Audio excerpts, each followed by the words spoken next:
kesempatan pertama Ibu Dr. Suhermin, disilahkan. Baik, Prof. Terima kasih Pak Herman. Ya, Selamat ya sudah seminar hasil Ibu. cukup runtut sih, tulisannya cukup runtut, rapi ya. Cuma memang ya masih ada beberapa yang masih harus disempurnakan lagi. Pak Herman, Ya, ini saya ulangi lagi ya pertanyaan yang pada saat proposal ya. Ini respondennya ini adalah followernya Instagram ya? ya, follower dari 5 yang kami jadikan eh, pilihan teratas kemarin. Ya, follower dari 5 akun. ya 5 akun. Ya, 5 Ya, akun. Nah, dari situ diambil 40, 40, 40. ya, ya, Bu. Oke. Tapi di bab 1 itu tidak menyebutkan ya Pak, akun-akunnya. Sudah, Bu. Sudah ada kami sebutkan di latar belakang. Oh iya, ya, sorry. Di Sudah tabel 1. tabel itu. Tabel 1 ini kalau dilihat ini data ini bulan 8 2022, 9 2022, 10 22 sampai 12. Ya, Yang 2023 enggak bisa terekam Pak Herman. mohon izin, ini kami lakukan riset awal pada saat itu. Jadi kami mencoba menghitung per bulan, Bu Hermin. Eh, itu bulan 8 2022, bulan 9 2022. Jadi kami mengupdate-nya tiap bulan pada saat itu untuk menjadikan dasar sebagai data fenomena. Kalau kami tambahkan yang 2003, ini kan per bulan, mohon izin, 5 Mm-mm. bulan. Ya, sekarang karena sekarang ini kan sudah 2024 ya Pak Herman ya. Jadi J. apakah eh, mungkin bisa di data follower akun itu bisa dibuat per 3 bulan atau bagaimana ya? Sehingga maksud saya itu yang 2023 itu terekod gitu, Ya. terekam. Nah, kemudian em, kalau melihat dari data ini trennya bagaimana? Eh, Lebih menurun pada saat itu. Jadi memang fluktuatif, lebih cenderung menurun, Bu Hermin. Nah, sebetulnya orang itu menggunakan ini kan mau berwisata ya ceritanya ya. J. Jadi apa itu kan Mohon izin. heeh, Memang tujuan eh, akhirnya kadang-kadang perusahaan itu menginginkan pembelian atau keputusan.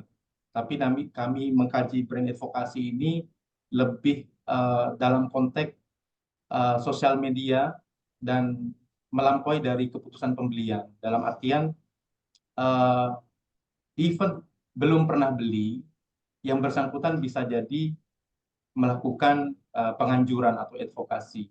Tapi memang semua perusahaan harapannya keputusan pembelian. oke baik. Nah, maksud saya oke lah gitu ya. Kadang-kadang orang itu juga tidak melakukan pembelian itu, tapi dia juga follow gitu kan. Betul. Nah, follow atau dia dia like gitu ya. Tetapi maksud saya, hmm,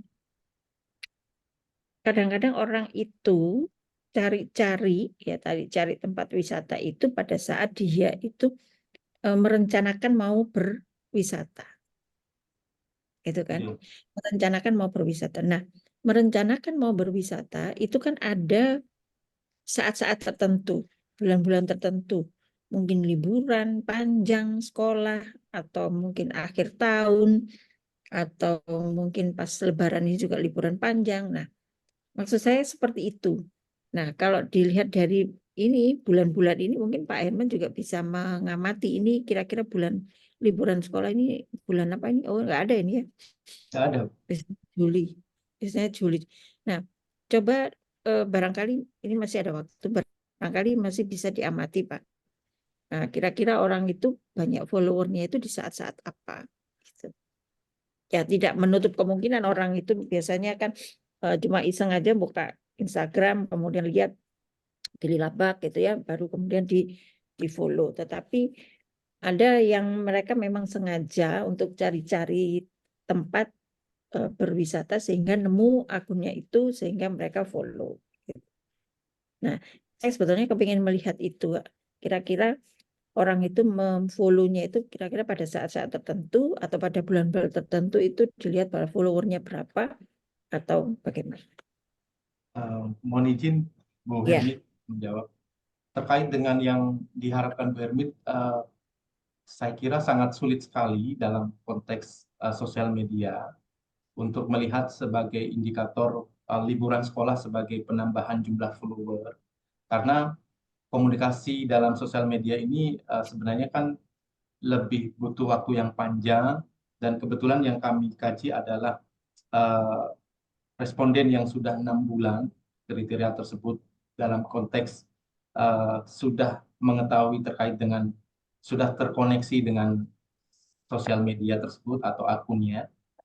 Kalau jumlah yang tadi kira-kira tidak ada jaminan yang Ibu sampaikan juga benar, saya kira memang sulit sekali mereka akan follow hanya untuk mengikuti.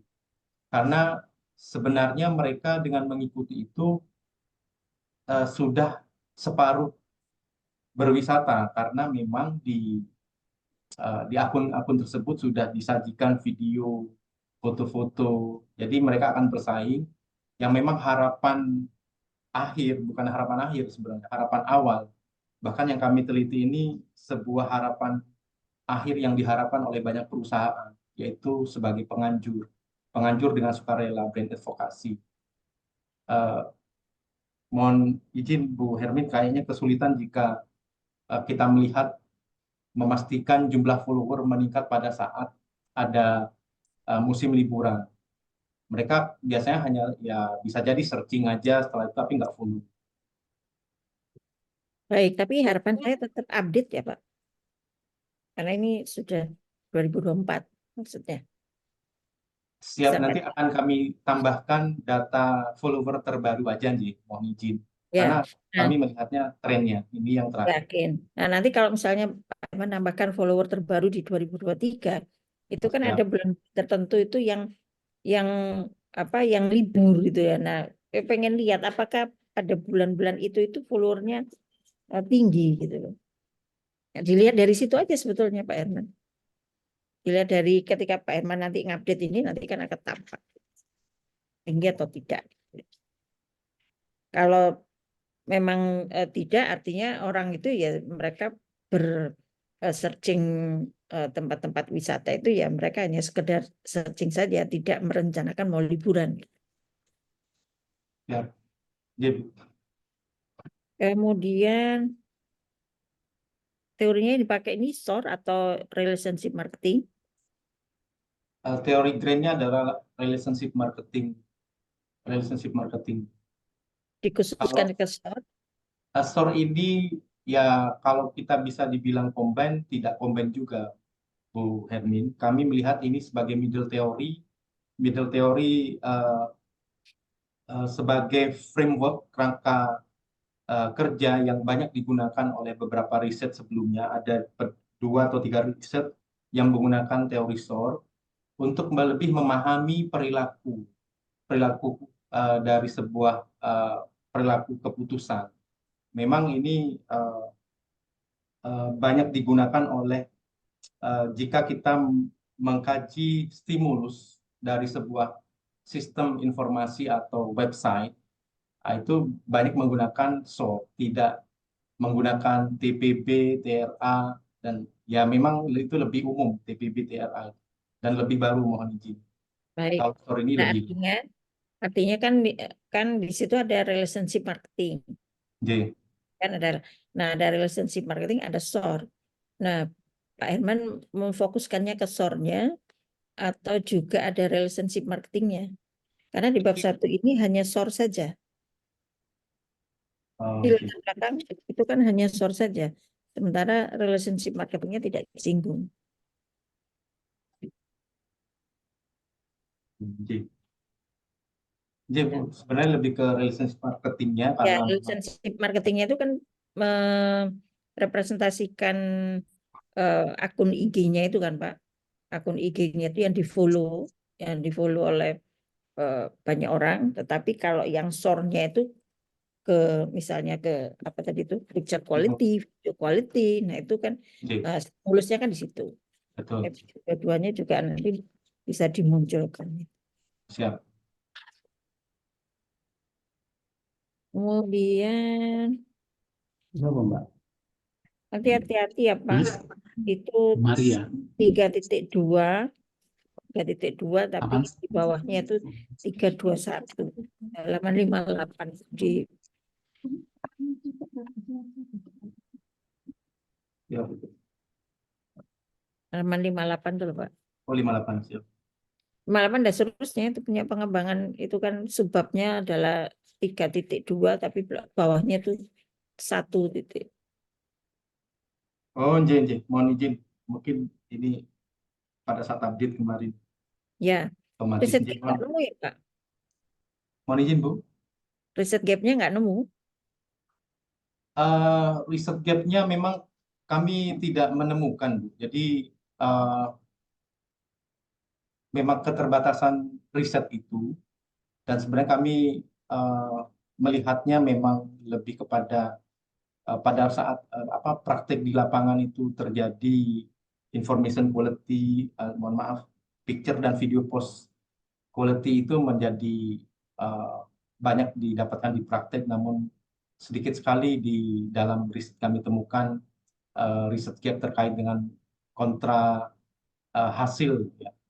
Jadi kami tidak melihat di sana riset gap-nya.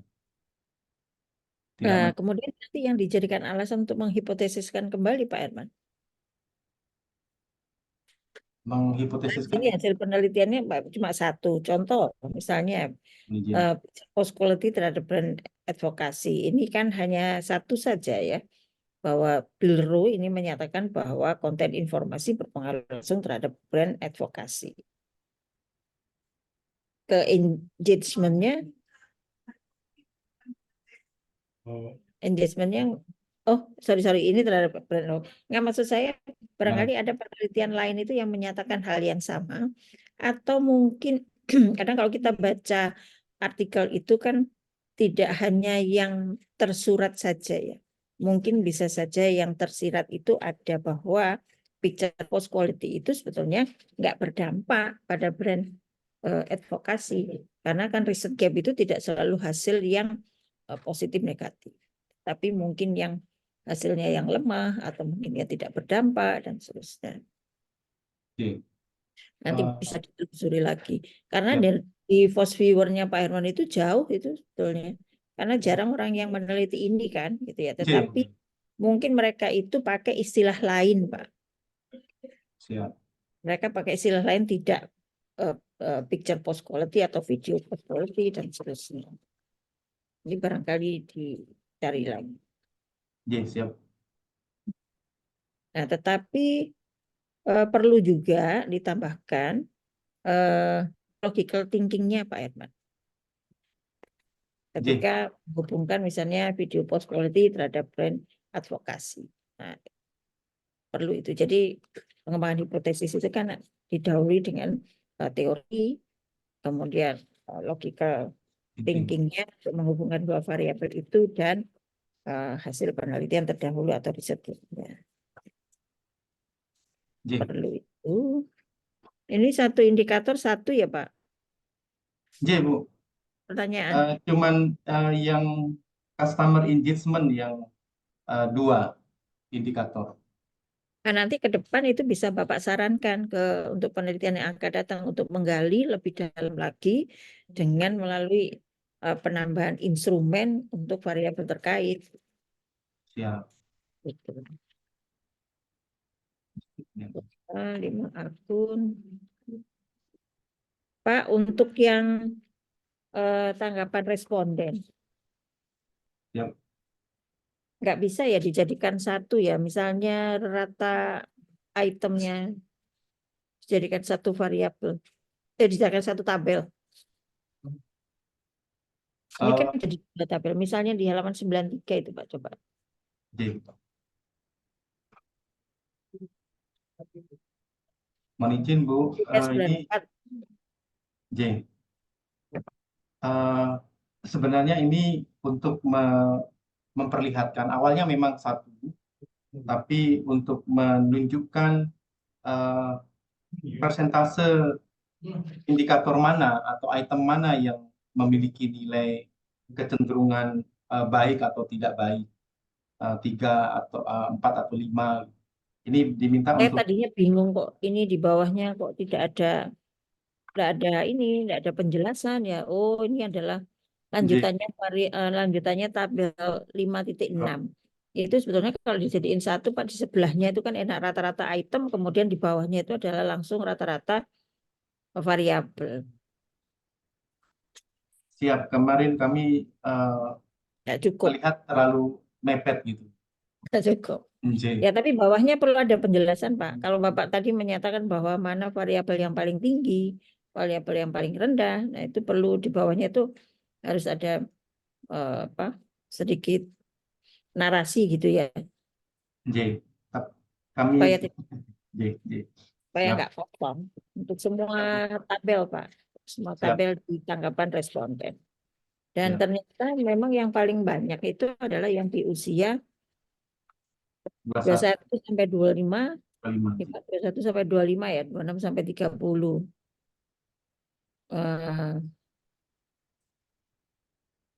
Nah, itu kenapa? J. Karena mohon izin, ya kami mungkin melihat dari demografis penggunanya Instagram itu sebagian besar memang generasi eh, mohon izin X, Y, Z, generasi Z. Mm-mm. Jadi generasi Z ini memang banyak menggunakan Instagram, berbeda dengan generasi milenial atau X itu ya lebih kecenderungan beberapa artikel menyatakan mereka lebih suka menggunakan sosial media yang nah, ini faktor yang dari lain. Jadi kebetulan kami memang menemukan sebagian besar responden yang berhasil kami kumpulkan generasi Z memang. Ya, itu kan bisa di penjelasannya Pak Herman itu bisa ditulis di bawahnya itu, Pak. J. Mohon izin, ini sebagai eh, pembahasan yang menjelaskan kenapa information quality berpengaruh negatif terhadap brand advokasi. Setelah kami kaji memang 71% atau yang tadi 21, 25 dan termasuk yang 17 sampai 20 itu termasuk Gen Z. Gen Z itu yang eh, sebagian besar kenapa tidak brand advokasi? Mereka tidak suka eh, information yang terlalu detail. Mereka lebih suka yang pendek tapi mudah karena mereka punya pemahaman yang lebih cepat daripada mohon maaf kita yang lebih tua senior dalam teknologi informasi dan mereka tidak suka dan mereka menghindari caption yang terlalu panjang sehingga tidak tergerak mereka untuk mengadvokasi langsung. Ya, maksud saya artinya di bawah tabel 5.3 itu Pak Herman agak sedikit memberikan penjelasan bahwa yang responden yang terbanyak itu adalah di usia 21 dan di 25 karena mereka itu adalah sebagian besar mereka adalah Gen Z yang familiar dengan Instagram atau sosial media gitu loh. Maksudnya ada penjelasan itu, Pak. Gitu ya. Nah, Ya, sebenarnya mohon ya. izin Bu Hermin, memang Mm-mm. awalnya kami tidak begitu memperhatikan hal itu di temuan awal. Tapi setelah ada temuan negatif itu kami kaji, kami wawancarai beberapa responden, dan kami menemukan, oh berarti responden yang ini menyatakan seperti ini. Dan kami lihat kembali, oh benar generasi Z, beberapa penelitian, saat saya menemukan satu penelitian LC yang tapi tidak brand advokasi keputusan pembelian, hasilnya sama, negatif. Sehingga itu mengkonfirm penelitian LC yang menyatakan bahwa eh, terkait dengan mereka yang tidak suka informasi yang panjang dan sebagainya. Karena Ya, melihat jadi artinya kalau ada tabel itu Pak, jangan dibiarkan tabel itu lepas sendiri tanpa ada penjelasannya gitu ya. Sebetulnya umur itu bisa kita main-mainkan untuk penjelasan, tapi nanti detailnya itu bisa untuk di pembahasan gitu ya. siap. Kemudian, nah jangka waktu responden menjadi follower. Kadang-kadang orang itu kalau sudah memfollow itu mereka sudah nggak peduli lagi untuk unfollow ya. Nah ini di Pak Herman ini ada jangka waktu dia responden menjadi follower. Saya biasanya kalau sudah memfollow orang ya sudah memfollow sesuatu misalkan biasanya ya sudah cuek udah dibiarin aja gitu Pak. Mengunfollow-nya lagi tuh nanti lama banget gitu. Nah ini bisa dijelaskan nggak Pak ini jangka waktu menjadi follower? Mohon izin 6 bulan itu harapannya kemarin agar supaya mereka riset yang kami lakukan adalah orang yang follower yang memang sudah lama memfollow, dan kita juga melihat sedikit banyak terkait dengan loyalitasnya. Meskipun ada beberapa yang kayak Bu Hermin gitu. Sudah follow tidak akan unfollow. Tapi kembali lagi sebenarnya dengan tidak unfollow, pada saat Instagram account pemilik brand itu seringkali update, ya kalau saya pribadi terganggu dengan notification-nya. Kalau nggak setia akan unfollow pada saat tidak begitu lama. Kalau Bu Hermin mungkin kebetulan brand yang tidak suka update ya, notification-nya nggak ada, nggak mengganggu. Ini bolak-balik mengganggu. Oh ya, Akan notification mengganggu mereka langsung unfollow. unfollow biasanya. Ya, Nah, ini oke. menunjukkan keloyalan mereka. Baiklah. Nah, sebetulnya saya itu apa ya penjelasan Pak Herman tadi tentang pembahasannya itu sebetulnya menarik gitu ya, menarik dan mestinya bisa dijelaskan panjang lebar itu di pembahasan. Gitu. Seperti tadi usia, kemudian berapa tahun, berapa bulan mereka memfollow, kemudian pendidikan itu kan juga penting juga ya Pak. Tetapi sekarang itu anak-anak SMA pun juga sudah mereka juga punya pengetahuan tentang sosial media yang lebih baik gitu ya. Nah, tapi sayangnya itu tidak diikuti dengan detailnya pada pembahasan. Pembahasannya jadi masih sedikit, masih kurang kurang. Kayaknya Pak Poin ya. Herman harus, kayaknya Pak Herman itu harus belajar, Pak Herman harus belajar dari ini apa pencinta sosmed ini. Konten itu. Sebetulnya nggak apa-apa, Pak. Misalnya ditampilkan fotonya, karena ini kita membahasnya kan post picture quality. Misalnya fotonya itu kualitasnya seperti apa? Apakah apa angle-nya yang bagus, desain yang bagus. Kalau video nggak bisa ya. Itu nggak apa-apa untuk menunjang pembahasan. Gitu. Itu sih saya rasa Pak Edmund. Ya, nanti selebihnya nanti tolong dicek kembali Pak, karena di kutipan itu misalnya tertulis dalam tahun 2022, misalnya di eh, daftar pusakanya tertulisnya 2021. Itu ada yang seperti itu. Nanti dicek kembali. Cukup Prof dari saya, terima kasih. Ya, baik. Terima kasih, Bu Dr. Hermin. Ya, mudah-mudahan ya menambah ya wawasan dari Pak Herman. Siap, Prof.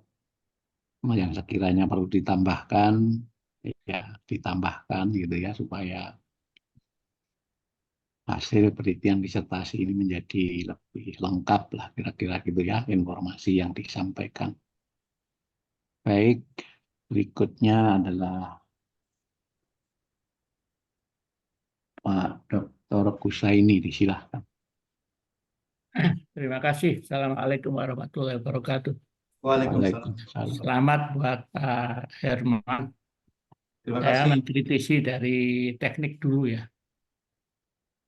Judul Anda itu kan pengaruh information quality, picture post quality, video post quality. Secara grammar, judul ini bisa diringkas, Pak. Jadi, secara grammatically ya, pengaruh information quality, picture and video post quality. Hampir mengurangi kata-kata dalam judul ya. Sebetulnya substansinya sama, tetapi dilihat orang itu ya dari segi grammatically ya kurang pas ya. Kemudian Anda menggunakan customer engagement. Kenapa enggak involvement? Apa yang membedakan? Mohon izin, beberapa penelitian yang kami kaji, customer engagement, itu ada keterlibatan customer dalam sebuah brand, sebuah merek. Dalam hal ini sosial media. Ya, Kalau involvement, mohon izin, kami belum begitu banyak menemukan, Pak Husaini. nah, coba dilihat ya grammatically tentang itu ya. Ya, sudah.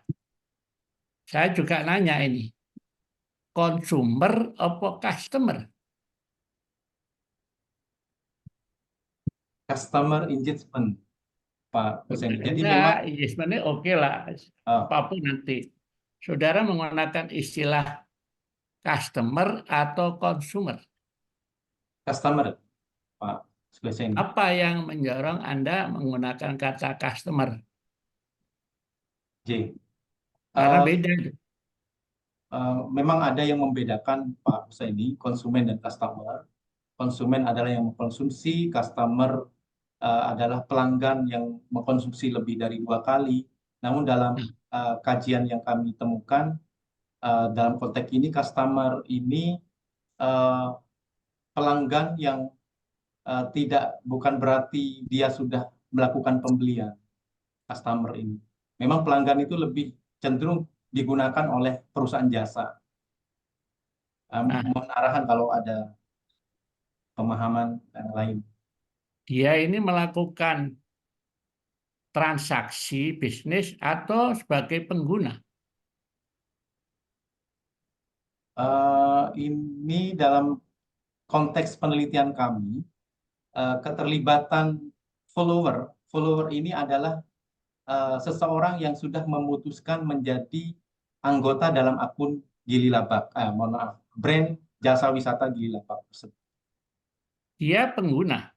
Artinya saya wisatawan yang datang ke sana. Belum tentu, Pak Husaini. Nah, ini barunya.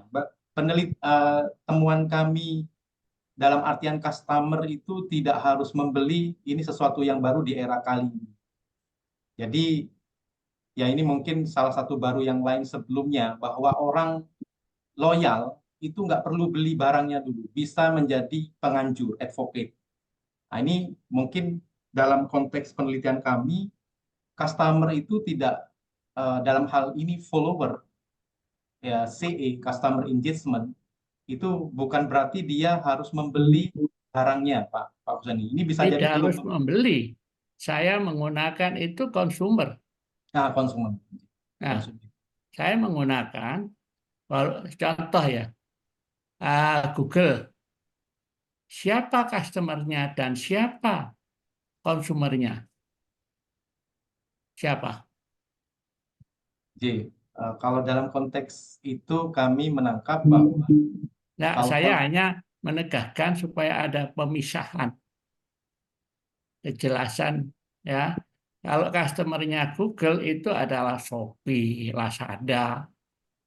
Dia itu klien, ada transaksi bisnis. Makanya ini tadi juga perlu ditegaskan. Saya tanya itu karena nanti baca orang gitu loh. Ya.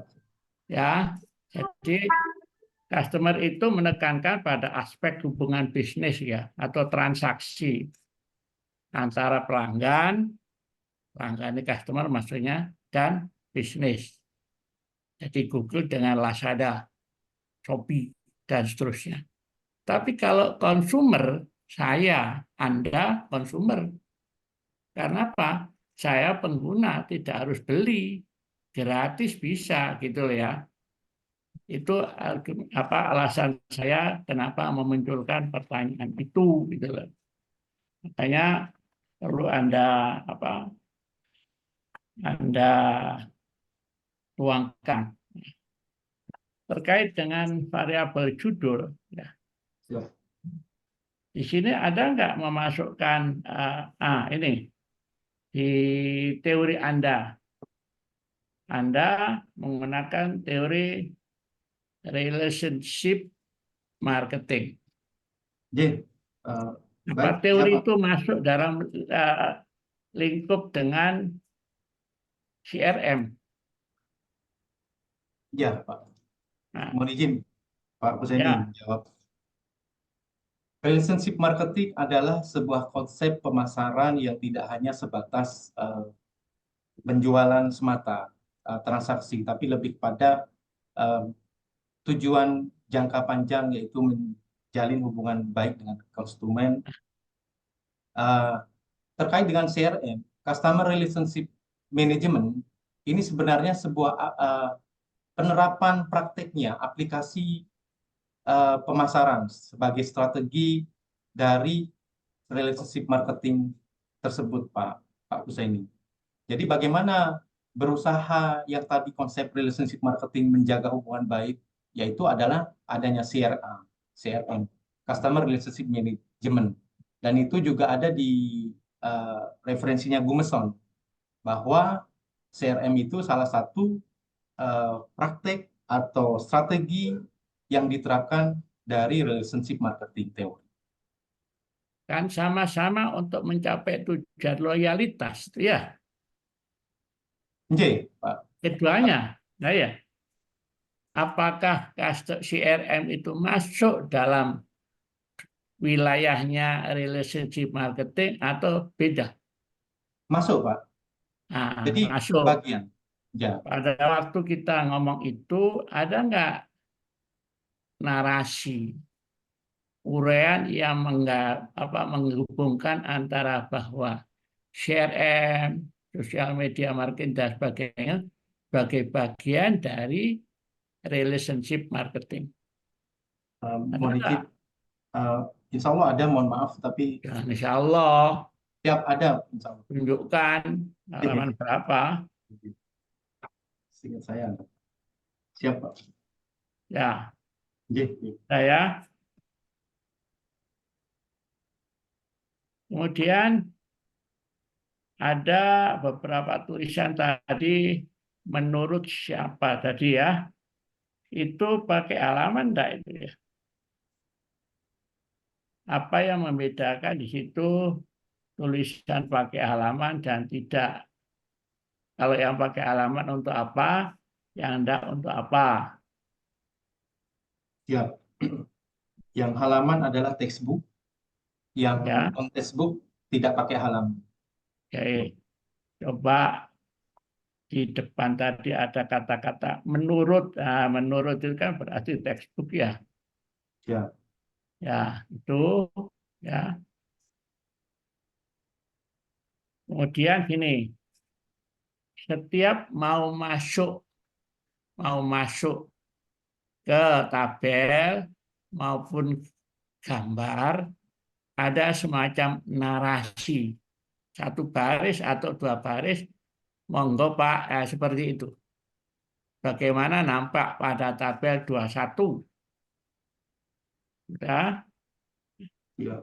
Kemudian di bawahnya, andai kata Anda menjelaskan berdasarkan tabel 21, nggak usah kata-kata di atas. Siap. Nah, itu berlebihan. Oke, ya. Mohon izin Pak Husaini, terkait Ya. dengan pertanyaan yang tadi, apakah sudah ada hubungan RM dan CRM kami sebutkan di halaman 34 Pak Husaini. 34. Ye. Nah, Customer Relationship Management. betul. Cuma pada waktu Anda, kalau ini bagian dari sana, runtutnya kan ada. Anda hanya menyebut ini adalah Customer Relationship Management. Tapi tidak menyebut itu bagian dari relationship marketing. Apakah ini masuk middle ring teorinya atau apa? Kalau Kan kita ada kalau grand kita teori, Ye. kemudian middle ring teori, kemudian applied. Ya. Nah, ini taruh yang mana? Ini lebih CRM ke middle theory kalau kita kategorikan. Pokoknya ada pemisahan antara itu. Ya, oke. Dari sekian banyak tadi, ya, variabel-variabel tadi. Oh enggak, maaf. Setiap tulisan asing, ini menyangkut teknis. Siap. Italic ya, contoh Siap. ya, ini paron-paron ini. Paron-paron itu yang satu Indonesia, yang satu bahasa asing. Variabel information quality. Apa boleh? Boleh. Eh,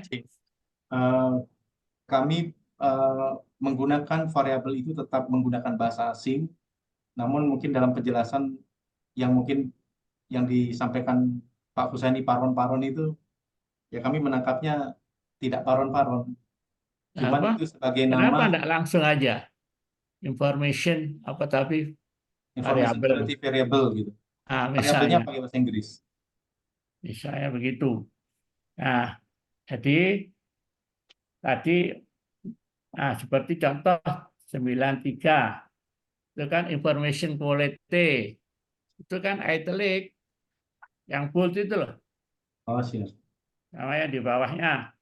Ya, Oh, J. nah, Yang atas belum italic. ya. Kemudian semuanya itu signifikan ya. Signifikan. Oke. Sekarang tunjukkan narasi Anda yang ada di bab 6 pembahasan dari masing-masing apa itu hipotesis yang mengkaitkan antara narasi Anda, uraian Anda dengan hasil deskripsi dan teori yang ada di bab 2. Gimana itu? Mohon izin yang 114 yang pertama terkait Ambil informasi. aja salah satu ya, karena semuanya kan sama. Yang mana yang mau dipakai sebagai contoh? Information quality. 115. 114 Pak Husaini. Halaman 115 ini. Oh. Picture post quality. Bukan, 114. Bagian dari information. Oh ya. Bukan. Information quality. Berpengaruh signifikan. Hipotesis mana yang mau Anda jelaskan? Hipotesis yang pertama. Information Ya. quality berpengaruh signifikan terhadap customer engagement. Penjelasan yang kita kaitkan dengan teori di halaman 114. Ya. Di halaman 114-nya, Pak Husaini. Yang mana? Ya. Yang paling bawah. Dalam hasil penelitian ini juga mengembangkan konsep R1 The Classic Diet yang merupakan hubungan dua pihak yang terjadi antara supplier dan customer menurut Gamsen 2008 halaman 45. Dalam konteks ini, kualitas informasi dapat dilihat sebagai elemen yang memperkuat hubungan antara pemasar dan follower sebagai perluasan definisi pelanggan dalam konteks komunikasi pemasaran dalam media sosial. Oke. Stop dulu ya. Saya melihat kalimat pertama itu pengaruh positif signifikan atau ya, signifikan positif? Berpengaruh signifikan positif. Bukan arah dulu baru signifikan. Kalau di depan itu kan arah. Koefisiennya kan plus itu. Jadi kebalik, positif signifikan dan signifikan. Tuh, kemudian jangan menuntut punyanya orang yang banyak, tetapi narasi Anda terkait dengan seluruhnya signifikan, itu kaitkan dengan deskripsi yang ada di bab 5, hasil penelitian. Yang indikatornya itu tertinggi, yaitu dikupas. Narasi Anda jauh lebih banyak daripada kutipan punyanya orang. Kutipan punyanya orang itu hanya sesuai saja, sejalan saja, itu. Nah, teori untuk membuat misalnya video tadi, kontennya harus menggunakan kaidah-kaidah etika. Nah, Anda enggak itu. Konten di dalam pemanfaatan platform tadi loh, misalnya begitu. Nah, itu disebutkan enggak? Kadang-kadang kontennya itu melanggar etika, gitu loh. Kan ada TikTok yang begitu atau apa itu video. Nah, barangkali itu ada teorinya, gitu loh. Syarat-syarat membuat video atau konten dalam video apa? Karena ada itu. Nah, itu sudah dituangkan enggak di sini?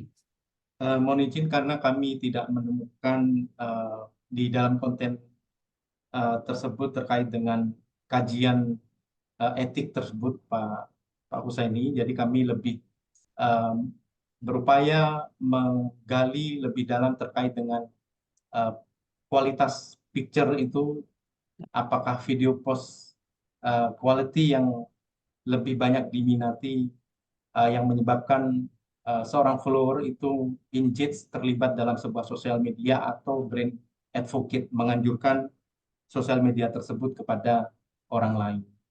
Ya, dari sekian indikator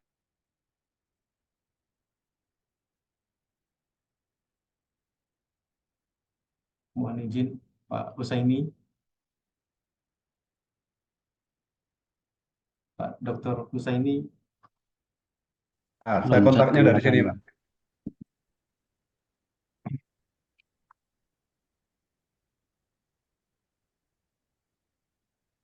Mati, Pak. Jalurnya mati. Internet. Oh, masuk lagi.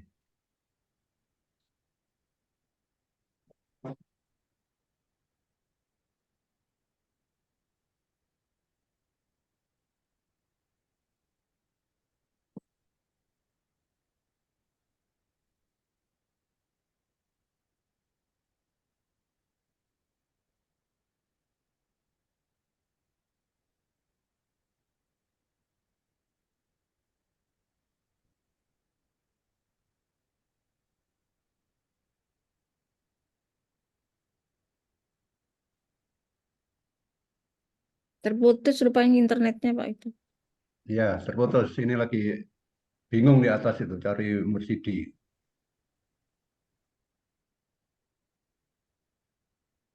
Kita tunggu atau lanjut penguji berikutnya dulu. Lanjut sepertinya Prof, soalnya muter-muter itu.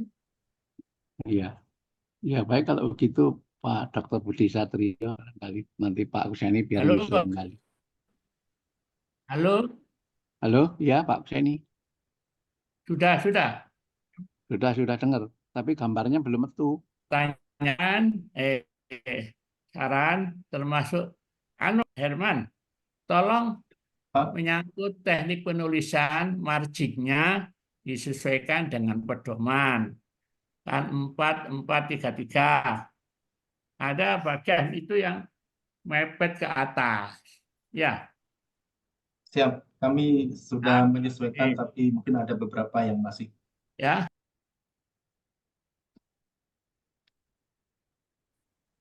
J, Pak Dokter Husaini. Oke, cukup Pak Dr. Husaini. Di mute itu. Termute Masih Pak Husaini, termute. Nah, daftar isi itu setelah daftar pustaka lampiran. Lampiran itu sudah jamak, bukan daftar lampiran. Dan masing-masing bab itu di bold aja. Bab 1 pendahuluan, bab 2 itu bold. Siap. Ya. Kemudian di mana? Wih nyala. Nah, kemudian di mana daftar tabel itu ya bold di halaman Romawi itu loh. Setelah daftar isi gambar, daftar gambar, daftar tabel, daftar lampiran itu bold ya. Itu aja masukan saya. Demikian Prof. Budi, terima kasih. Assalamualaikum warahmatullahi wabarakatuh. Salam. Terima kasih Pak. Iya, iya. Baik, terima kasih koreksi masukannya Pak Dr. Husaini. Berikutnya Pak Dr. Budi Satrio, disilahkan. Terima kasih Prof. Budi. Terima kasih Prof. Budi. J, Pak. J, terus Pak Budi. Pak Herman, selamat ya. Sudah Terima sampai kasih Pak Dr. Budi. Ya. Ini mengenai judul tadi yang dilanjutkan dari Pak Husaini. Itu kalau saya baca di definisi operasionalnya, itu banyak variabel-variabel yang bahasa asing bisa digunakan bahasa Indonesia. Nah, saran saya sebanyak mungkin judul tersebut menggunakan bahasa Indonesia ya. Kecuali yang masih sulit digunakan bahasa Indonesia ya. Kemudian yang kedua mengenai tabel 1.1 ya. Itu datanya sudah jadul, apa enggak ada yang baru gitu. J. Kan tahun 2022 ya. Enggak terlalu sulit juga ya. J, mohon izin itu hasil riset awal kami mengumpulkan setiap bulan Pak Budi, mohon izin. Setiap bulan di awal bulan Agustus sampai Desember 2022 sebagai dasar pijakan fenomena yang kami gunakan. Jika kami melakukan riset pendahuluan kembali di tahun ini, mohon izin akan butuh waktu jika kami merekod. Karena data di Instagram itu muncul data terakhir, tidak ada rekod bulan sekian, jumlahnya sekian, bulan sekian, jumlahnya sekian, tidak ada. Jadi kalau Ya, harian itu, memang. J. Kemudian untuk halaman 6 gambar 1/4 itu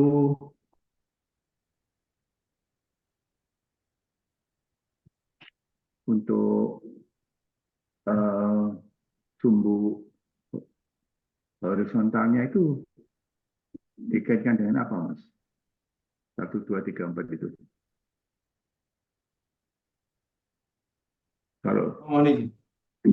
Kalau vertikalnya kan follower ya. 1, 2, 3, 4 ya. Mungkin bisa dijelaskan. Mohon izin itu bulan Pak Dr. Budi. Kan kami meneliti data fenomena ini selama 5 bulan. Dari total keseluruhan jumlah follower, nampak fluktuatif dan trendingnya menurun. Itu 5 bulan. Ya, nanti ditambahkan. Ya. Yang vertikal ditambahkan itu adalah mengenai follower. Ya. Yang horizontal itu adalah bulan. Ya. Ini pertanyaan saya yang dulu. Saya ulangi lagi. Mengapa kok memilih Instagram? Mengapa tidak memilih website? Tidak memilih website? Ya. Siap. J.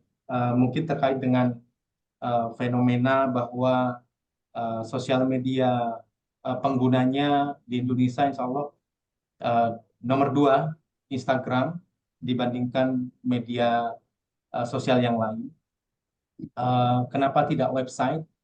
Saat ini website memang sebagai landing page mungkin perlu ada. Namun banyak calon customer, calon konsumen target market itu mereka lebih menyukai di sosial media. Di era sekarang mereka melakukan perbandingan produk atau jasa pun bisa dilakukan di media sosial masing-masing, Pak Budi Satrio. Jadi kenapa keputusannya memang tren pengguna di Indonesia dan juga sebagian besar UKM memanfaatkannya karena keterbatasan dana yang tidak begitu besar, cukup besar biaya yang dibutuhkan untuk budget pemasarannya. Ya, kalau saya lihat IG dibandingkan dengan website kan lebih powerful website. J, sebenarnya kalau website mungkin butuh biaya domain ya, mungkin bagi UKM ini sebenarnya kami tidak melihat bahwa itu mahal, namun butuh biaya domain dan sebagainya. Dan kita melihatnya lebih mungkin UKM, usaha kecil menengah, bahkan termasuk jasa wisata ini menggunakan Instagram, di mana tempat konsumen berada itu ada di sosial media saat ini. Kalau landing page itu sebagai rumah sebenarnya. Namun saat ini ada micro website yang kita sebut sosial media inilah sebagai micro website. Kita juga bisa memanfaatkan sosial media sebagai website. Sehingga bagi pengusaha yang kekurangan dana bisa memanfaatkan sosial media ini sebagai micro website-nya. Tidak harus memiliki website yang sendiri yang memang powerful dalam artian mungkin lebih kredibel ya, lebih dipercaya Pak Budi. Namun kembali lagi tidak banyak orang atau pengusaha memanfaatkan website ini karena ya mungkin biayanya dirasa lebih murah sosial media dan peluang target marketnya ada di sosial media. Ya, kalau pakai website ya sangat nyaman dan sangat mudah karena ada search engine optimization, SEO, ya, sehingga mereka akan misalkan mencari mengenai wisata Gili Lavak gitu. Wisata Gili Lavak sudah bisa ya kan, ada search engine optimization di website. Kalau di Instagram apa ada juga ya? Ada. SEO. Search engine-nya? Search engine ada, Pak Budi. Ini hasil riset kami juga terakhir, ya mungkin hasil praktek juga pembinaan UKM juga. Jadi pada saat search engine Google Search Engine, kalau yang paling teratas itu akan muncul sosial media dibandingkan website. Jadi mohon izin contohnya mungkin bisa tergantung optimalisasinya di mana. Tapi sebagian besar ranking besar di Google Search Engine itu biasanya sosial media yang keluar duluan dibandingkan websitenya biasanya. Semalam saya coba tidak juga itu website dulu yang ya. Oh, karena beberapa tadi malam sudah saya coba ini sebelum tanya ke Mas Herman. Siap. Karena pengalaman kami berbeda kali. Ya. Jadi sebelum saya tanya dulu, saya cek dulu kemarin ya. Kemudian yang untuk halaman 68, 69, Mas.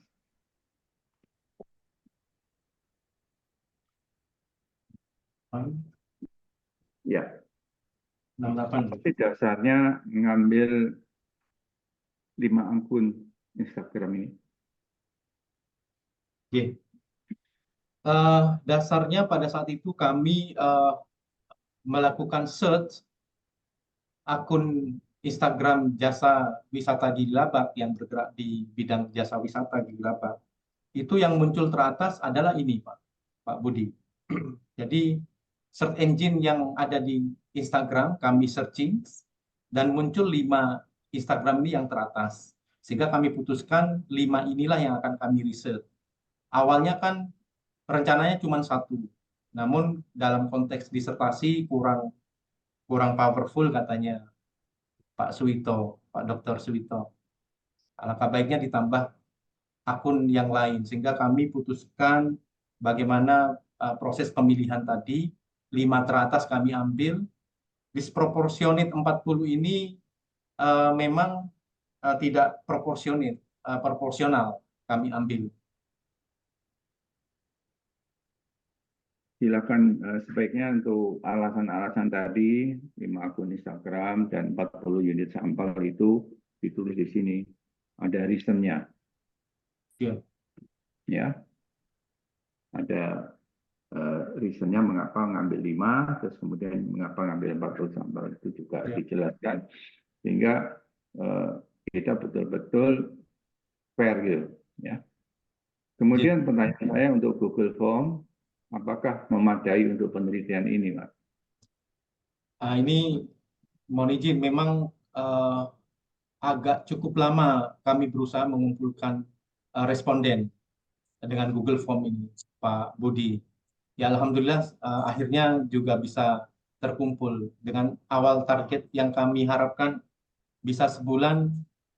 Ya, mohon maaf, kami sampai 4 bulan baru komplit mengumpulkan sejumlah 200 ini, Pak Budi. Agak susah, perlu effort yang lebih yang kami upayakan untuk menghubungi setiap follower yang ada di masing-masing Instagram yang akan kami jadikan responden. Di sini nggak dijelaskan ya alasan untuk memakai Google Form ya. Coba ditambahkan nanti, sehingga penelitian Google Form ini memadai untuk penelitian ini. Itu harus di-state, Mas. Siap. Kemudian gambar 4.1 halaman 79. Dan J. Siap. Ya ketemu? 4.1 gambar 4.1 J. Sorry. Halaman 79 gambar 4.1. Siap. Ya. Pertanyaan saya, mengapa variabel itu digambarkan pakai elips ya? Kok enggak segi 4? J. Kan lebih cantik yang segi 4. J. Menurut pemahaman kami terkait dengan PLSM, gambar yang dimunculkan di aplikasi tersebut, terutama itu bentuknya elips, Pak Budi, dan itu sebenarnya menunjukkan sebagai konstruk yang mau diukur, dan kotak itu sebagai indikatornya.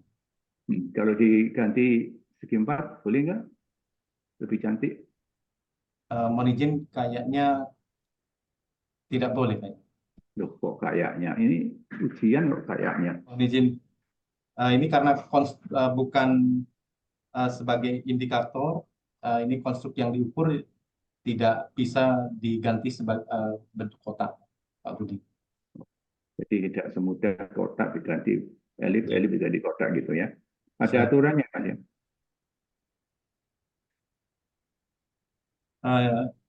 Ya, Pak. Kemudian halaman 83.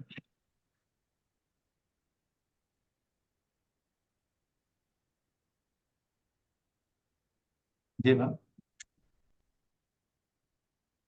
Ya, Pak. 83, Pak. 83.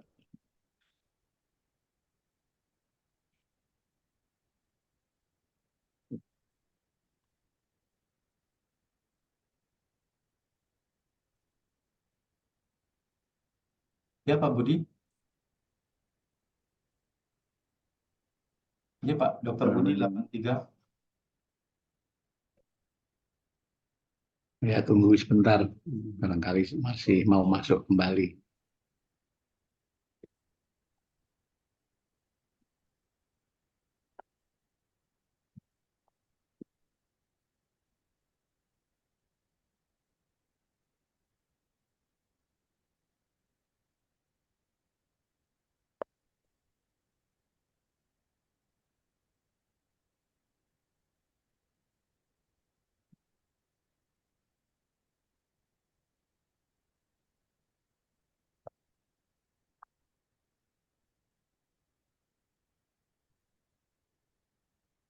Coba ditelepon Pak Budi Satrio, Mas Abu.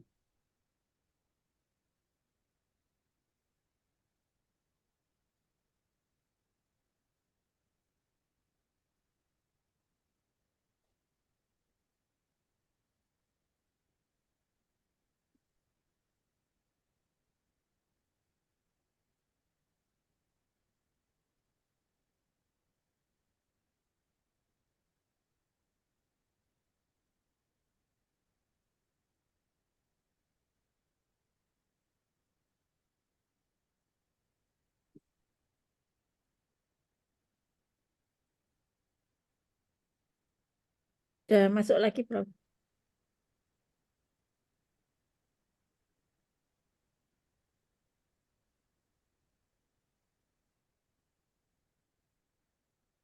Ya, Hmm. Pak Herman, J, Pak Budi. maaf ini tiba-tiba putus. Mengenai ini Pak Herman tadi yang daftar pustaka, itu tadi yang menindaklanjuti Pak Husaini, Dr. Husaini, itu banyak kajian pustaka yang tahunnya sudah jadul. Kemudian juga jumlah Iya, Pak. textbooknya terlalu sedikit, banyak sekali yang banyak yang jurnal ya. Siap, baik, jurnal J. Jadi untuk textbooknya yang diambil yang terbaru ya. Jadi saya lihat mengenai di kajian pustaka itu banyak yang tahun 1900 berapa itu ya, mesti itu coba di review kembali, yang mungkin ada yang penambahan-penambahan yang terbaru. Kemudian saya tertarik mengenai information quality ya. Itu tidak terkait dengan ini, tidak signifikan dan negatif. Apakah ini bisa dijadikan temuan anomali ini? Ya, Pak. Mohon izin Pak Budi. Memang kami menemukan ini sesuatu yang anomali. Jadi information quality, kualitas informasi yang bagus itu harusnya beberapa riset teori yang sebelumnya menyatakan bahwa akan sangat menarik, sangat disukai oleh audien atau dalam hal ini follower. Namun dalam konteks brand advokasi, orang dalam konteks penelitian ini yang kami ukur adalah untuk segera melakukan penganjuran, merekomendasikan ke orang lain, itu tidak, malah negatif. Ini sebenarnya kami menemukan riset sebelum pendukung sebelumnya yang melakukan penelitian pada kualitas informasi juga, namun pada situs travel, perjalanan wisata, variabel endogennya adalah niat pemesanan. Nah, ini kami asumsikan, mohon izin karena memang kesulitan mencari brand advokasi yang sama. Nah, ini juga sama hasilnya negatif, kualitas informasi terhadap niat pemesanan di jasa travel perjalanan wisata. Ini situs yang mungkin website tadi Pak Budi. Ini kami kaji juga, ternyata sebagian besar respondennya juga generasi Z yang sudah melek teknologi, mereka lebih peduli pada sistem. Kalau kaitannya dengan penelitian kami melihatnya bahwa mereka tidak suka informasi yang sangat detail dan mereka sangat menghindari hal itu. Mereka ingin lebih suka sederhana tapi cepat dipahami. Jadi mungkin kalau dalam konteks praktik dari sosial media manager, biasanya ada konten itu ada heading, ada subheading, body copy. Nah, ini sebenarnya dalam konteks prakteknya, Pak Budi. Body copy inilah yang perlu disiasati oleh pengelola sosial media, karena terlalu banyak penjelasan yang terlalu panjang. Ini kebetulan follower yang generasi Z tidak menyukai hal itu. Ya, ini Eh, ya, saya tapi kurang sepakat, Mas. Saya kurang sepakat kalau generasi Z itu generasi Z ini kurang menyukai informasi, itu saya kurang sepakat. Karena anak saya selalu melihat ratingnya. Dia memilih barang, memilih apa itu selalu lihat rating. oh siap. Kalau ratingnya tinggi baru dia tertarik. Kalau ratingnya rendah dia lewat. Siap. Ya. Kalau Jadi dari hal saya itu, nggak sepakat lah saya kalau generasi Z itu malah nggak perlu mengenai informasi. J, mohon izin Pak Budi. Kalau rating itu salah satu bentuk informasi yang cukup sederhana menurut kami. Dalam bentuk visualisasi ratingnya, bintangnya berapa. Dan mereka akan ya sesederhana, oh bintangnya banyak, lebih dipercaya. Saya kira itu masih termasuk informasi yang tidak kompleks. Maksudnya ya memang secara teoritis seperti itu, secara detail mereka akan lebih yakin gitu. Tapi dalam temuan kami juga mengkonfirm penelitian sebelumnya, ini juga generasi Z itu cepat paham, melek tentang informasi. Jadi yang dihindari adalah terlalu detail dan panjang. Kadang-kadang mereka kalau yang disampaikan review tadi itu malah bukan detail, nggak begitu panjang. Itu ada tanda bintang, terus ada komen sedikit bahwa keywordnya muncul, barangnya bagus, terkirim. Nah, itu memang dibutuhkan itu Pak Budi. Tapi Ya. dalam konteks ini Jadi, informasi yang panjang. narasinya mungkin perlu dirubah, Mas.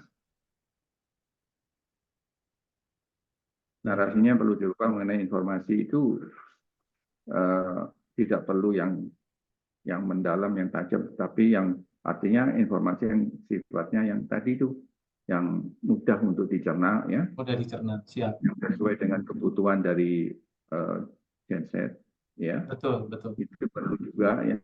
Tadi diantaranya dalam bentuk rating aja sudah cukup mereka tertarik, kemudian foto-foto, ya, syukur kalau ada video, ya, kemudian juga pendapat itu apa? Komen. Pendapat tamu dan sebagainya. Ya, itu Komen. yang menurut saya nilainya sangat tinggi. Rating Betul. sama komen itu yang sangat tinggi benar ya.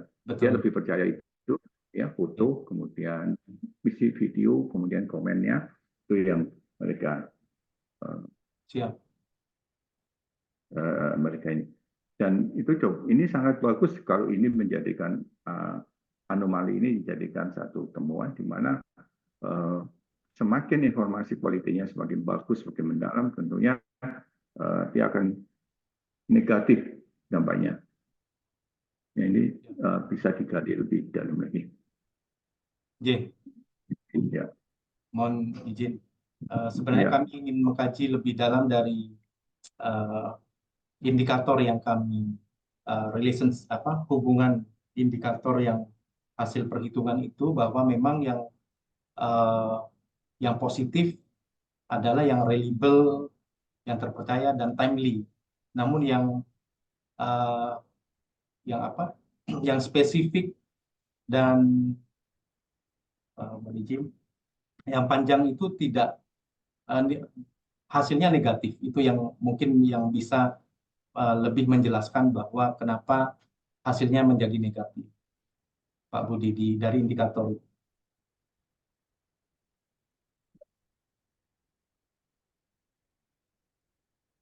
Baik, saya kira cukup Mas Herman, ya. Jadi Terima kasih, Pak Budi. mengenai e-marketing ini memang dahsyat sekali, ya. Tetapi juga bagikan pisau bermata dua. Hati-hati, ya. Kami juga mempergunakan e-marketing ini ya, untuk mencari peluang bisnis. Saya kira cukup Mas Herman. Terima kasih. Cukup Pak Prof Budi. Terima kasih Prof Budi. Terima kasih Pak Dr. Budi. Jadi memang kesimpulan generasi Z tidak apa tadi itu perlu diperhalus bahasanya Pak. Yep. Jadi misal berdasarkan hasil penelitian ini, generasi Z kecenderungannya gitu ya. Jadi jangan dibuat kesimpulan seolah-olah generasi Z itu begini kan gitu. Tapi ini temuan riset adalah sebuah kecenderungan begitu ya. Jadi kalimatnya harus diperhalus. Siap. Oke, berikutnya Pak Dr. Suwito, silakan. Baik, terima kasih Prof. Budianto atas waktunya ya. Selamat Pak Herman, sudah sampai pada ujian seminar hasil. Terima Saya kasih Pak. tadi berasumsi audien yang dari mahasiswa itu lebih banyak memberikan tanggapan ya, karena ini kan current isu ya, isu-isu yang terkini itu mungkin akan lebih menyentuh gitu kan. Ternyata tidak ada satupun yang memanfaatkan ini untuk menanggapi ya. Baik, saya kira Bapak Ibu penguji sudah banyak memberikan masukan ya, termasuk mempertanyakan ya, termasuk yang tadi ada yang anomali tadi, anomali. Mungkin akan lebih bagus juga nanti Pak Herman itu ini untuk mendukung aja ya, mendukung. Jangan sampai nanti opini peneliti yang masuk ya. Mungkin kayak anu ya, karena wawancara, interview dengan beberapa apa informan gitu ya. Kira-kira ada apa ya? Information quality itu kok negatif ya, pengaruhnya pada brand advocacy tadi. Untuk mengeliminir anu ya, opini peneliti nanti siapa tahu dalam pandangan ya, dalam perspektif yang sebagian besar tadi Gen Z tadi mungkin seperti apa? Itu bisa sebagai katakanlah anu Pak, nanti paling nggak gambaran seperti apa sih kok bisa begitu gitu. Walaupun saya sebenarnya bisa memahami ya, logika tadi bisa memahami bahwa generasi Z itu memang cenderung ya pengen informasi, tapi yang sifatnya itu instan, cepat itu loh. Dikit cepat itu yang lebih banyak disenangi. Makanya TikTok itu sangat populer sekarang untuk generasi muda itu. Mungkin dengan apa sedikit muncul apa tidak bertele-tele seperti. Tapi alangkah baiknya memang Bapak anu lah. Nanti coba mungkin jajaki ya. Kira-kira ada apa di balik itu? Mengapa kok hanya yang sepintas saja yang bisa di ini? Ya kalau yang panjang-panjang itu malah tidak seperti itu. Silahkan nanti digali Pak ya untuk Siap. mengeliminir opini ya, jangan sampai opini peneliti masuk di sini ya. Ya kemudian ya, menurut saya topiknya memang topik kekinian ya sehingga memang Instagram itu memang cirinya itu memang gambar, foto, video ya, yang Bapak angkat dalam eh, penelitian ini saya kira memberikan ini ya, memberikan kontribusi ya, pada katakanlah ini ya, relationship marketing lah, marketing seperti itu. Dalam konteks sekarang, bagaimana membangun ya, perusahaan membangun apa hubungan jangka panjang dengan customer-nya seperti itu. Ya, Pak. Kemudian tadi juga disinggung tentang pembahasan ya. Pembahasannya ya boleh merujuk pada beberapa riset terdahulu. Tapi memang narasi dari peneliti itu harus lebih dominan, Pak ya. Mengapa kok katakanlah ya, mengapa kok video post quality berpengaruh terhadap brand advokasi melalui customer engagement? Ini diungkap peneliti banyak mengungkapkannya, baru nanti memang Pak dikaitkan dengan teori, dengan riset terdahulu itu bagian belakang. Ya. Tapi pembahasan lebih banyak dari peneliti dalam konteks Pak Herman itu gimana itu? Hubungan atau pengaruh antar dua variabel seperti apa? Mengapa begitu ya? Makanya diperkuat dengan satu deskriptif itu maksudnya biar nanti memang mendasarkan pada data ya. Mendasarkan pada data baru di bagian akhir nanti dikaitkan dengan ini dengan riset dan penelitian terdahulu ya. Kemudian referensi, kalau grand teori bolehlah ya, memang tahun-tahun pada waktu ditemukannya itu bolehlah. Tapi kalau yang pendukung kan teori kan berkembang ya Pak Herman ya, sehingga nanti berikutnya ya tahun-tahun yang up to date ya. Nah, kalau pencetus grand teori saya kira tidak ada masalah waktu itu ya, SOR ataupun strategi marketing itu di teori tahun berapa dikembangkan itu masih boleh ya. Tapi begitu nanti perkembangan ya tentang konsep itu dalam era-era ke belakang itu tentu referensi yang dilakukan juga ini harus up to date ya. Memang penelitian ini relatif belum begitu banyak yang meneliti, yang tergambar pada Bos Viewer, sehingga Bapak memang mengamati ya, mengamati dari fenomena terkini yang ada itu. Ya. Karena sehingga tampaknya mencari gap juga nggak mudah ya. Tapi gap itu kan dibangun dari teori kan bisa juga dari teori, dari pengamatan seperti itu. Tapi lagi gap risetnya sendiri kan tampaknya tidak begitu mudah dicari. Betul ya Pak Herman ya? Betul, Pak. Sehingga ini memberikan manfaat ya, pengembangan keilmuan sehingga ke depan itu tentu akan lebih baik lagi. Pemahamannya saya kira sudah cukup baik, cuman ke depan lebih dipertahankan dan ditingkatkan Pak Herman. Termasuk Siap. tadi kalau menjawab ragu, mengapa kok elit tidak kotak, itu kan namanya ada keraguan, walaupun sebenarnya Bapak itu benar ngomongnya, tapi kalau ragu kan dipertanyakan lagi oleh penanya, oleh penguji, padahal sudah benar tadi. Jadi kalau tidak bisa diukur langsung, ya elit seperti itu. Sudah benar ngomongnya, tapi ragu-ragu. Nah, ke depan saya kira hal seperti itu pada waktu ujian terbuka bisa dihindari. Siap. Itu saya kira Prof. Budi beberapa catatan yang dari saya lebih banyak saran saya masukkan di lembar revisi. Terima kasih, waktu kami kembali. Ya, makasih Pak Dr. Suwito. Saya kira sudah banyak sekali Pak Irman yang menurut tim penguji masih kurang gitu ya, sehingga harus diperbaiki. Nah, saya menambahkan hasil-hasil dari deskripsi identitas responden, hasil dari deskripsi jawaban responden, ya. Itu sumbernya itu harus dari output software tertentu Pak Herman. Siap. Jadi jangan sumbernya saya lihat kok tabulasi data. Jadi misalnya identitas, bertanya laki apa perempuan gitu ya. Jadi, Itu harus output dari software SPSS misalnya. Jadi yang hitung lakinya berapa, perempuannya berapa itu bukan manual gitu, tapi harus software. software-nya. Sehingga sumbernya ya hasil dari software itu, bukan tabulasi datanya. Siap. Gitu ya. Demikian Pak. pula jawaban responden.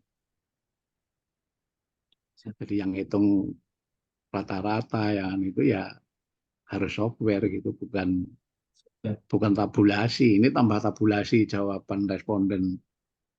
Oh, si A untuk pertanyaan atau pernyataan nomor 1 jawab 3, jawab 4, oh itu. Itu harus dimasukkan di SPSS, kemudian dikeluarkan gitu ya. Siap. Seperti umur itu ditabulasi ya, ditabulasi dalam interval-interval tertentu. Itu ya sejak awal harus disiapkan intervalnya itu. Sehingga software tahu, oh kalau umurnya sekian masuk ke kelompok pertama, umur sekian masuk kelompok kedua misalnya gitu. Nah, kemudian ketika membahas hasil deskripsi jawaban responden, ya memang sudah ada ya rata-rata variabel itu berapa. Kemudian kategorinya apa gitu ya. Jadi kalau selama kategorinya masih baik, itu artinya kan masih bisa ditingkatkan. Maka perlu dijelaskan bagaimana cara meningkatkan variabel tersebut supaya dipersepsi responden menjadi lebih tinggi, menjadi sangat baik misalnya gitu. Itu beberapa sudah ada sih, tapi tidak konsisten. Artinya tidak setiap variabel ada pembahasan itu. Siap, Bro. Ya ada yang itu, tapi ada variabel yang tidak. Dijelaskan caranya bagaimana. Nah, fokusnya kalau memperbaiki atau meningkatkan persepsi itu ya dilihat deskripsinya. Kira-kira indikator mana yang terendah, yang dipersepsi terendah oleh responden. Nah, itu fokusnya untuk meningkatkan persepsi responden, misalnya dari kategori baik supaya menjadi sangat baik, gitu ya. Itu fokusnya, atau lihatlah deskripsi indikator yang dipersepsi paling rendah. Kemudian yang kedua juga dimasukkan indikator yang dominan sebagai cerminan atau indikasi dari sebuah variabel. Gitu ya, indikator yang dominan. Itu lihat di faktor loadingnya. Faktor loading yang terbesar itu menggambarkan indikator itu sebagai indikasi atau indikator yang dominan sebagai cerminan dari sebuah variabel. Nah, itu dijelaskan mengapa kira-kira kok indikator itu yang dominan sebagai indikasi dari variabel tertentu gitu ya. Kok bukan variabel yang lain misalnya. Kalau ini saya lihat belum ada, ini belum masuk ke Siap. pembahasan di setiap variabel. Nanti ditambahkan. Siap, Bro. Kemudian cara membahas hipotesis. Ya, sebagian sudah ada sih. Jadi hasil signifikan tidak signifikan itu perlu penjelasan semua. Ya, tidak hanya yang tidak signifikan aja misalnya. Jadi meskipun pengaruh dua variabel itu signifikan juga dijelaskan mengapa signifikan. Gitu ya. Kemudian dikonsultasikan dengan teori. Akhirnya ini sudah ada itu. Nah, ketika mengkonsultasikan dengan hasil penelitian terdahulu, itu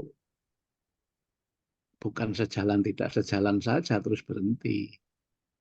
Gitu ya. Jadi kalau sejalan itu lihat lebih dalam lagi objeknya sebagian besar sama enggak dengan penelitian Pak Herman. Jadi dari kajian penelitian tadi objeknya sebagian besar sama enggak dengan punyaan Pak Herman. Kalau sama, gitu ya, maka hasil uji hipotesis atau pengaruh dua variabel itu berarti memperkokoh gitu ya kalau di objeknya sama.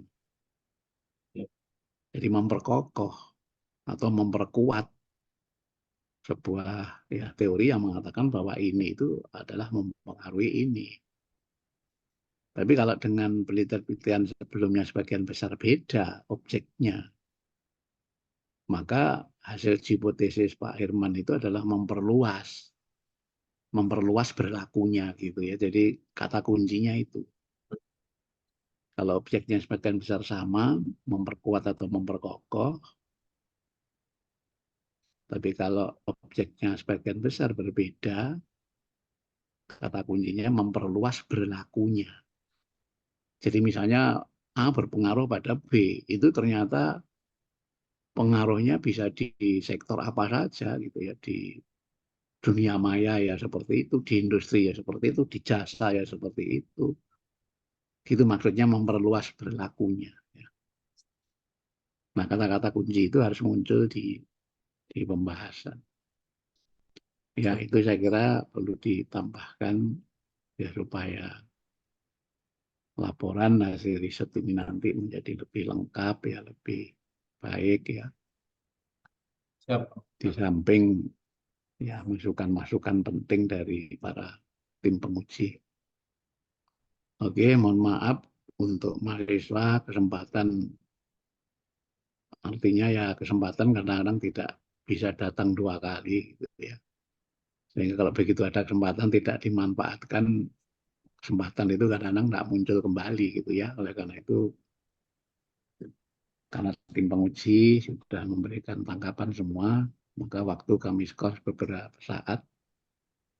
pimpinan sidang akan mengadakan rapat penilaian gitu ya. Oke, di-off-kan sebentar Pak Abu.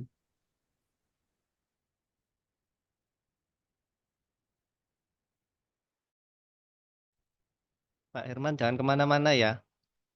J, Pak Bu.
Oke Pak Herman, kita buka lagi J, Prof. dengan pengumuman hasil. Tim penguji sudah rapat melakukan penilaian, putusan bisa diambil cepat. Jadi pertama, tim penguji mengapresiasi terhadap disertasi Pak Herman, dan juga mengapresiasi cara menjawab pertanyaan yang disampaikan tim penguji, gitu ya. Saya kira cukup bagus. Berarti Pak Herman ini terkesan memang menguasai apa yang ditulis, begitu ya. Namun demikian, tiada gading yang tak retak, Pak Herman. Sebaik-baik menurut kita, kalau kita florkan kepada banyak orang, ya, terutama pada tim penguji, ya pasti ada saja kekurangan-kekurangannya. Ya. Tapi kekurangan-kekurangan tadi menurut saya tidak begitu signifikan gitu ya, tidak mengurangi substansi, kualitas substansi. Tapi seandainya memang kalau ditambahkan, diperjelas ya, itu akan menjadi lebih baik ya. Oleh karena itu perhatikan rekom-rekom dari tim penguji tadi, dan yang sekiranya bagus perlu ditindaklanjuti. Selamat pada Pak Herman, sudah lulus dalam ujian seminar hasil penelitian ini. Terima kasih, Prof. Kemudian kami sampaikan terima kasih pada seluruh tim penguji atas masukan dan koreksinya, saya kira cukup luar biasa. Kemudian juga tidak tinggalan pada mahasiswa yang hadir gitu ya. Ya cuma dalam acara-acara yang akan datang, acara semacam ini digunakan ya, kesempatan ketika diberi waktu untuk bertanya gitu ya. Sehingga ya saya membayangkan gitu ya, alangkah indahnya kalau dari mahasiswa itu juga banyak yang memberikan tanggapan gitu ya, bagaimana di acara-acara semacam ini. Ya enggak apa-apa gitu ya, mengikuti ini paling tidak ya semangatnya lah yang bisa diturunkan oleh Pak Herman ke saudara masing-masing. Gitu ya. Jadi artinya dengan mengikuti acara-acara ini ya salah satu cara untuk memelihara semangat saudara dalam studi lanjut. Bahkan dipelihara untuk ditingkatkan gitu ya. Sehingga bisa segera ngambil keputusan-keputusan sesuai dengan tahapan saudara masing-masing. Oke, saya kira demikian karena acara ujian seminar hasil dari awal sampai ini tadi berjalan lancar, maka bisa kita akhiri dan kita tutup dengan ucapan Alhamdulillahirabbil alamin. Wassalamualaikum warahmatullahi wabarakatuh. Waalaikumsalam. Waalaikumsalam. warahmatullahi wabarakatuh. Selamat Terima Pak kasih, Herman. Terima kasih Bu Ya, Dr. selamat Pak Herman. Terima kasih Pak Dr. Sueto, Pak Dr. Zaini. Selamat izin duluan, salam sehat semuanya. Nuhun. Terima kasih. Terima kasih Mbak Ini. Selamat Pak Herman. Selamat Pak Herman. Terima kasih Bu Hermin, Pak Dr. Budi. Izin, live dulu. J, Selamat Pak Herman. Ya. Terima kasih Bu Yusri. Sukses ya. J, Bu, Ibu sukses juga. Amin. Ya, Bu, J. Matur nuwun Bapak Ibu, teman-teman. Assalamualaikum, mohon izin li. Waalaikumsalam warahmatullahi wabarakatuh.